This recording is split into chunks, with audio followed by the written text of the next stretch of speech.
এই যে দেখেন, বাসার সব কাজ তো করতেই হয়, সেটা তো করবই, নিজের সংসার। তারপরে দোকানেও কিন্তু এটা নিজের ব্যবসা। এখন অন্য কারো অপেক্ষা কিন্তু আমাদের থাকা সম্ভব না। আজকে শুক্রবারের দিন, এখন সকাল সকালে এসে দোকান ঝাড়ু দিতেছি। দোকান ঝাড়ু দিয়ে মুছে তারপরে সব পরিষ্কার করে আমরা এখন দোকানের কাজের জন্য দাঁড়াবো। কারণ কি, নিজের কাজ নিজে করব, লজ্জার কি বলেন?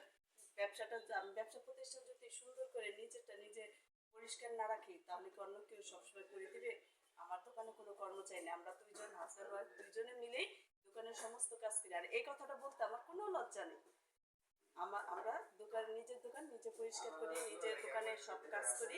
এই বললাম, নিজের কাজ নিজে করবেন, কখনো লজ্জা পাবেন না। নিজের ব্যবসা নিজে সব কিছু করবো। সমস্যাটা কি? এখানে লজ্জার কি আছে? কাজ করলে কি মানুষ ছোট হয়ে যায়? আমি তো অন্যের কাজ করতেছি না, আমি আমার নিজের দোকানে নিজের কাজ করতেছি। এই বললাম, কেউ কিছু মনে করবেন না। আল্লাহ হাফেজ।